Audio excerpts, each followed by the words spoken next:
Bonjour et bienvenue à tous dans cette vidéo mensuelle Key Private de ce début de mois d'avril. J'ai à mes côtés Geert Van Eyck qui va se faire le plaisir de répondre à toutes nos questions. Bonjour Geert. Oui, bonjour Sylvain. Nous sommes en pleine guerre, en Ukraine, et visiblement cela ne semble pas avoir un impact significatif sur le plan économique. Geert, est-ce que le comité d'investissement partage ce point de vue? Oui, donc dans le comité d'investissement, on regarde chaque mois l'évolution de la confiance industrielle. Cette confiance industrielle est basée sur une enquête qui a été menée par JP Morgan parmi 10 000 chefs d'entreprise partout dans le monde. Et voilà le résultat pour le mois de mars.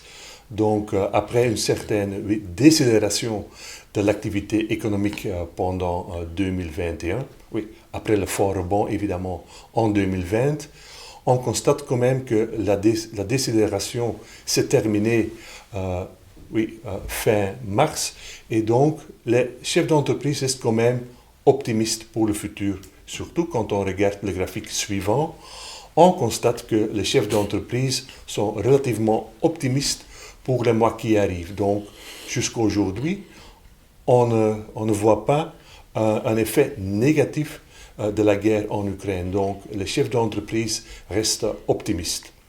Et voilà, un autre thème qui reste très actuel, c'est le thème de l'inflation. Évidemment, avec la guerre, les prix des matières premières comme le pétrole, le gaz naturel et le cuivre sont bien montés pendant février et mars. Et donc voilà, ça se traduit aussi dans une hausse de l'inflation dans les pays occidentaux. Mais en général, on peut bien dire que oui, les chefs d'entreprise restent très optimistes pour le futur.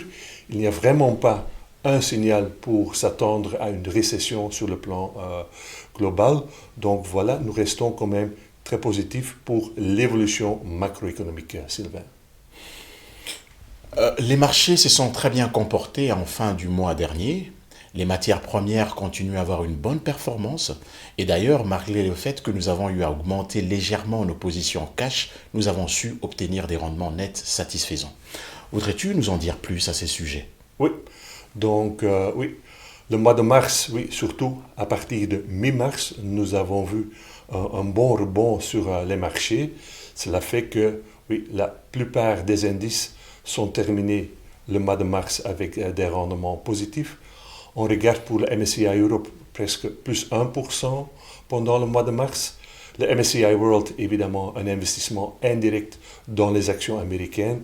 Là, on a gagné presque 5%. Il y a aussi un effet dollar. Le dollar a gagné contre l'euro, donc un effet positif aussi du dollar, dans le rendement de presque 5%, et les pays émergents nettement négatifs avec moins 1%. Pour les performances nettes ou les rendements nets de nos portefeuilles, vous remarquerez que le profil 3 a gagné presque 2,60%, presque 3% pour le profil 5 et le profil 7 plus 3,5%. Nos portefeuilles sont évidemment bien aidés par la performance des métaux industriels. Remarquez que chaque profil, le profil 1 à profil 5, nous étions investis à 10% pour les métaux industriels et 15% pour les profils 6 à 10. Les métaux industriels ont très très bien performé pendant le mois de mars, et voilà aussi un effet positif pour les rendements nets de nos portefeuilles, Sylvain. Oui, donc voilà, c'est effectivement des très bonnes performances pour la fin du mois de mars. Et donc nous voilà arrivés à la question relative aux compositions de portefeuille. Pour ce mois d'avril, nous prévoyons réduire nos positions cash.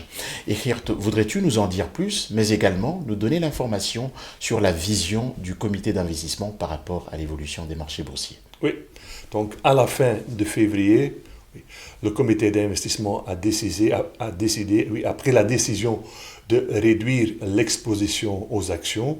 Donc, à la fin de février, nous avons vendu 10% du tracker MSCI World et 5% du tracker MSCI Europe.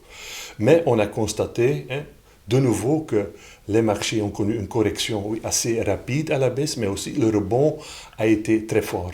C'est un peu la même chose qu'avec la crise du corona en 2020, où pendant les mois de février et mars 2020, les indices majeurs ont perdu 25-30% pour ensuite très vite gagner 10, 15, oui, 20%. Donc le rebond, là, était aussi très fort et aussi très rapide.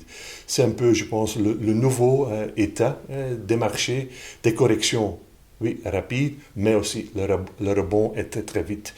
Donc, pour cela, le comité d'investissement a pris donc de nouveau la décision de réduire le cash de 20 à 10% parce que oui, il y a encore des risques sur le marché.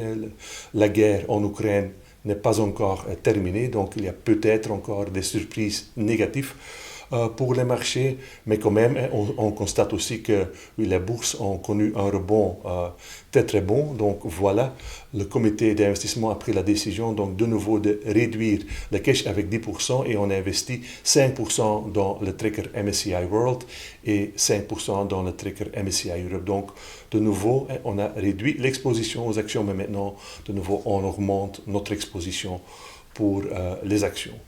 Pour oui, les autres classes d'actifs comme les obligations et les matières premières, vous le voyez ici pour le profil 5 et le profil 7, on reste investi dans les obligations des pays émergents et évidemment dans les métaux industriels qui surperforment nettement le prix de l'or. Donc, dans les allocations, rien n'a changé, mais on a de nouveau réduit les liquidités pour investir dans les actions, Sylvain. Avant de mettre un terme à cette présentation mensuelle, nous allons donc te demander de nous faire part des principales décisions à retenir pour ce mois d'avril, mais également, et comme d'habitude, nous donner l'information sur les rendements nets de nos portefeuilles Key-Private. Oui, donc, comme je l'ai déjà dit, pour la partie macroéconomique, le comité d'investissement reste quand même optimiste dans les indicateurs macroéconomiques qui sont publiés pendant le mois de mars. On ne constate pas une décélération de l'activité économique. Donc, surtout, les chefs d'entreprise restent optimistes pour les mois à venir.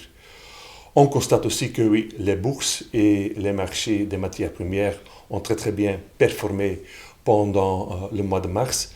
Et de cette évolution, on a pris la décision de réduire le niveau de liquidité dans nos portefeuilles avec 10% et on rajoute aux positions dans les actions. Donc on renforce les expositions aux actions. Et comme d'habitude, je termine avec les rendements nets depuis le début de Key-Private. Je veux quand même d'abord dire quelques mots sur les performances de 2022. Nous sommes à la fin du premier trimestre 2022.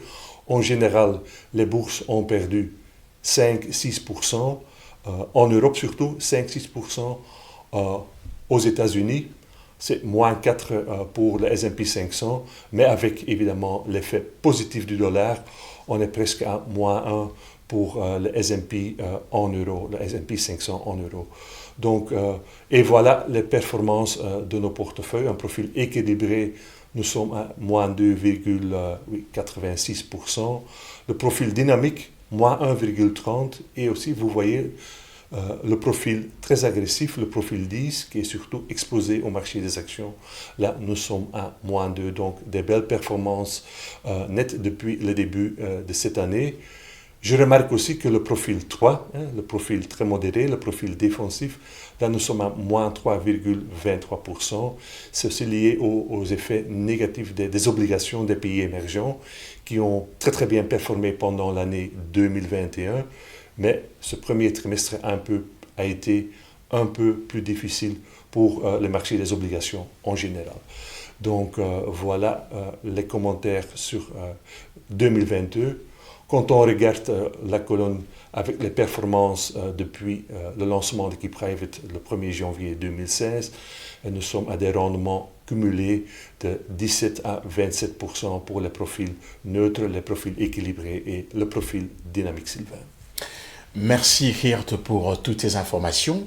Nous voilà donc arrivés à la fin de notre vidéo mensuelle. Nous vous remercions de nous avoir suivis et vous donnons rendez-vous pour le mois prochain. Merci.